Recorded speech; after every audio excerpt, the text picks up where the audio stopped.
இது ஒரு சர்ச்சைக்குரிய விஷயம் என்னன்னா, இவங்க வந்து 2,76,000 வெள்ளிக்கு இந்த வீடை வாங்கியிருக்காங்க. அதுல வந்து லோன் கிடைக்கப்பட்டிருக்கு. பட் இவங்க 50,000 வெள்ளி கட்டியிருக்காங்க. அப்போ இன்னும் எவ்வளவு இருக்கணும்னா நீங்க கணக்கு பாருங்க. இவங்க கரெக்டா கட்டிட்டு வராங்க. பாருங்க, இவங்க 14,000 வெள்ளி கட்டப்பட்டதுல இவங்களோட ஒப்புதல் இல்லாமே அந்த 9,000 வெள்ளி கொடுக்கப்பட்டாச்சு. எப்படி நகை இவங்க அக்கௌண்ட்ல போட்டாங்க.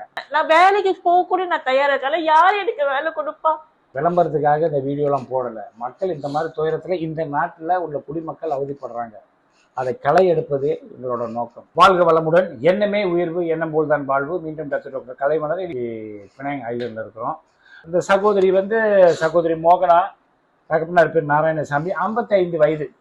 இவங்க 24ஆம் தேதி 2வது மாதம் பிப்ரவரி மாதம் 2021 இந்த வீடை வாங்கியிருக்காங்க. இது எங்கன்னு சொன்னாக்கா பிளாக் டேசா கிரீன், ஜலன்வேன் பிராகி, ஜுலுத்தோங். ஜுலுத்தோங்னா உங்களுக்கு தெரியும் எந்த இடம், யார் நாடாளுமன்ற உறுப்பினர். அது ஒரு பக்கம் இருக்க, இது ஒரு சர்ச்சைக்குரிய விஷயம் என்னன்னா, இவங்க வந்து 2,76,000 வெள்ளிக்கு இந்த வீடை வாங்கியிருக்காங்க. அதுல வந்து லோன் கிடைக்கப்பட்டிருக்கு. அதுல 14,000 வெள்ளி 14,000 எம்ஆர்டியும் சேர்க்கப்பட்டது. ஸோ இதெல்லாம் இவங்க லோன்ல போட்டு இவங்க வந்து 300 மாதம் கட்டணும். ஒரு மாதத்துக்கு ஆரம்பத்துல 1,367 மதனமா, அப்புறம் 1,500 கட்டினீங்க. இப்ப வந்து எவ்வளவு? 1,400. இது பாருங்க, இது பிஎல்ஆர் ஓபிஆர்லாம் இருக்கு பாருங்க. அதெல்லாம் இது பண்றது தான் அப்படி இறங்கும். ஸோ ஒப்பந்தப்படி அக்ரிமெண்ட்னா கையெழுத்து போட்ட அக்ரிமெண்ட் தான் செல்லும். இவங்க வந்து 300 மாதம்னு சொன்னா இப்ப 50 மாதம் கட்டிட்டாங்க. சரிங்களா? 50 மாதம், ஒரு மாதம் கூட விடாம கட்டிட்டு வந்துட்டாங்க. இன்னும் 250 மாதம் தான் இருக்கும். அப்ப 250 மாதம், அப்ப நம்ம 300 மாதத்தை கணக்கு பண்ண டோட்டலே, அதாவது 1,367னாக்கா டோட்டல் 300 மாதத்துக்கு 4,10,000 வெள்ளியோட முடிஞ்சிச்சு. பட் இவங்க 50,000 வெள்ளி கட்டியிருக்காங்க. அப்போ இன்னும் எவ்வளவு இருக்கணும்னா நீங்க கணக்கு பாருங்க. இவங்க கரெக்டா கட்டிட்டு வராங்க. இருந்தாலும் இவங்க ஸ்டேட்மெண்ட் கேட்டாங்க, ஸ்டேட்மெண்ட் கொடுக்கறது இல்ல.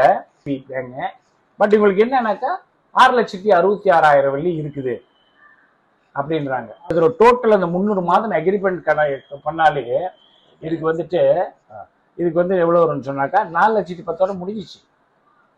இப்ப நம்ம வர கேஸ் எல்லாம் என்னன்னா, பேங்க் இப்படிதான் கட்டி முடிச்சிடுறாங்க. ஒன்னும் பார்த்தா ஒன்னும் 5 வருஷம் இருக்கு, 6 வருஷம் இருக்கு, இப்படிதான் வருது. ஸோ பேங்க் வந்து இவங்க கேட்டாக்கா ஒத்துழைக்கிறத ஸ்டேட்மெண்ட் கொடுக்கல. ஒண்ணு. ரெண்டாவது விஷயம் என்னன்னு சொன்னாக்கா, இவங்களுக்கு எம்ஆர்டிஏ கட்டப்பட்டது. இவங்க இன்சூரன்ஸ் கிளைம் பண்ணும் போது இவங்க என்ன சொல்லிட்டாங்க, இவங்களுக்கு வந்துட்டு டோட்டல் பெர்மனன்ட் டிசேபிள் கொடுத்துட்டாங்க. அதாவது டிபிடின்னு சொல்லுவாங்க, அந்த சர்டிபிகேட். ஹாஸ்பிட்டல்ல இவங்களால வேலை செய்ய முடியாது. ஓகே கார்டு கூட இருக்கு. Okay card. வலது கால் துண்டிக்கப்பட்டாச்சு மருத்துவ காரணத்தால. அதுவும் வந்து என்னன்னு சொன்னாக்கா, டாக்டர் ஒரு தனியார் மருத்துவ கவனக்குறைவுனால அது போடுச்சு. அது அவங்க வழக்கு தொடுத்திருக்காங்க, ஒரு வழக்கறிஞரை வைத்து. சரிங்க, அது ஒரு பக்கம் இருக்கும். நம்ம வந்தது ஏன் எம்ஆர்டிஏ கொடுக்கப்படவில்லை. நீங்க பாருங்க, இன்னைக்கு ஒரு நபர் போய் இன்சூரன்ஸ் எடுக்கணும்னா அந்த கம்பெனி என்ன செய்யணும், அவரை கொண்டு போய் பேனல் கொண்டு போவாங்க. அவங்க பேனல் டாக்டருக்கு இவருக்கு பிளட் டெஸ்ட் செஞ்சு என்னென்ன நோய் இருக்கு, அப்படி டயபெட்டிக் இதெல்லாம் இருக்குன்னு சொன்னா அவங்க வந்து இன்சூரன்ஸ் விற்க மாட்டாங்க. இவங்க விஷயத்துல அதெல்லாம் அவங்க செய்யல. ஃபார்மை கொடுத்து, சொல்லுங்கம்மா, ஃபார்மை கொடுத்து, அது கோவிட் டைம், அவர் ஃபார்ம் எடுத்துட்டு ஆஃபீஸ் வந்தாரு. அவர் எல்லாம் சைன் பண்ணாரு. எஸ்எம்பி எவ்ரி பேஜ் சைன் பண்ணா. அவருனா யாரு? Bank officer. ஓகே. எடுத்துட்டு வந்துட்டு எல்லாம் சைன் பண்ண சொன்னாரு. சைன் பண்ணேன். நானும் சந்தோஷமா தான் சைன் பண்ணேன், இது இன்சூரன்ஸ் கிடைச்சிருச்சேன்னு.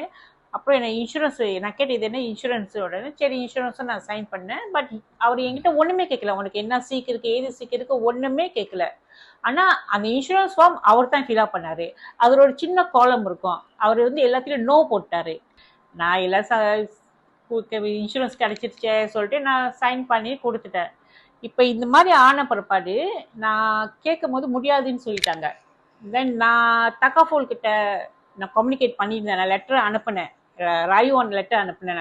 ஐ எக்ஸ்பிளைன், நான் வந்து இந்த மாதிரி போனேன், எனக்கு இந்த மாதிரி ஆச்சு. ஸோ நான் பர்பஸ்லி நான் வந்து செய்யலை.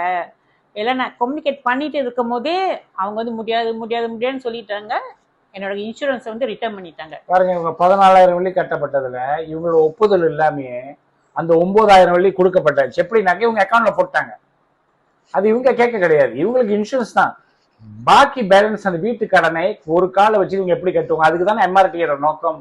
அப்ப பிளேமை தூக்கி இவங்க பெரும்பாலும் எம்ஆர்டி இன்சூரன்ஸ், எம்எல்டி இவங்க எல்லாம் இப்படித்தான் செய்யறாங்க. விற்கக்கூடியவர்கள், பெரிய பெரிய நிறுவனம்.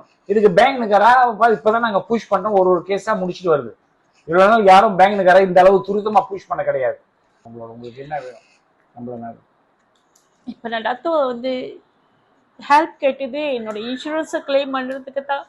என்னால கட்ட முடியல, சத்தியமா என்னால கட்ட முடியல. அவங்க ஒரு தனித்து வாழும் தாய்மார். எனக்கு இன்சூரன்ஸே எனக்கு சொப்ஸோ நடக்குது. ஆனால் 1000 தான் கொடுக்குறாங்க. அந்த 1000 வச்சு நான் வீட்டு காசு கட்டணும், விலை காசு தண்ணி காசு இருக்கு. நான் இந்த வீட்டுக்காக நான் நிறைய கடன் வேற வாங்கிட்டேன். ஏன்னா இந்த வீடை விட்டுறக்கூடாதுன்னு சொல்லிட்டு நிறைய கடன் வாங்கிட்டேன். பையன் பார்த்தா ஒரு 4 மாசமா வேலைக்கு போறாரு. ஸோ கடன் ஒரே பையன் ஒரே பையன் தான்.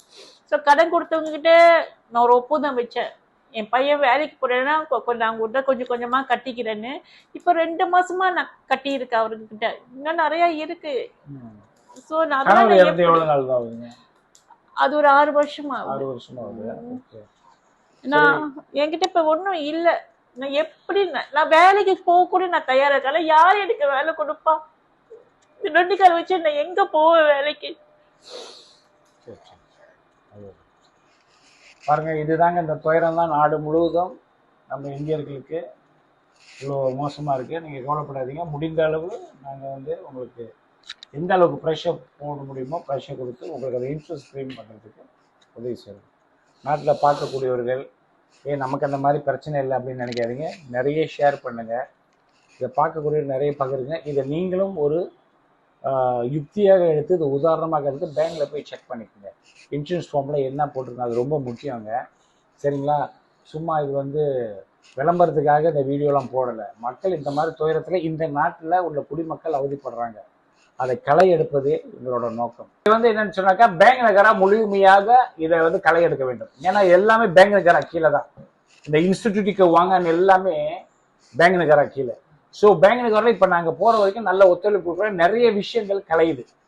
ஸோ இந்த விஷயத்தில நம்ம வந்து bank நகரா harus mengambil iktibar inisiatif untuk menangani இந்த மாதிரி இன்சூரன்ஸை ப்ரெஷர் பண்ணணும். இப்போ நம்ம பாருங்க, ரொம்ப சிம்பிள். இன்சூரன்ஸ் பேனல் டாக்டர் இருக்கும்போது ஏன் இவங்களை கொண்டு போகல? அப்புறம் பழைய தூக்கி அந்த டைம் காசு மொத்தமா 14,000 வாங்கி லோன்ல போட்டுட்டேன். இப்ப அவங்க ஒப்புதல் இல்லாமே அந்த காசை நீ எதுக்கு ரிட்டர்ன் பண்ண? ஸோ செல்லாது. முடிந்தால் நியாயமான முறை பேங்க் வந்து அவங்க அந்த பணத்தை கொடுத்தணும். அப்படி இல்லைன்னு சொன்னாக்கா இது வந்து முழுமையான நடவடிக்கை எடுக்கப்பட வேண்டும். அதுக்கு வந்து துரித நடவடிக்கை வந்து நிச்சயமாக நாங்கள் செய்வோம் என்பதே இந்த வேலையில வந்து நம்ம சொல்றோம்.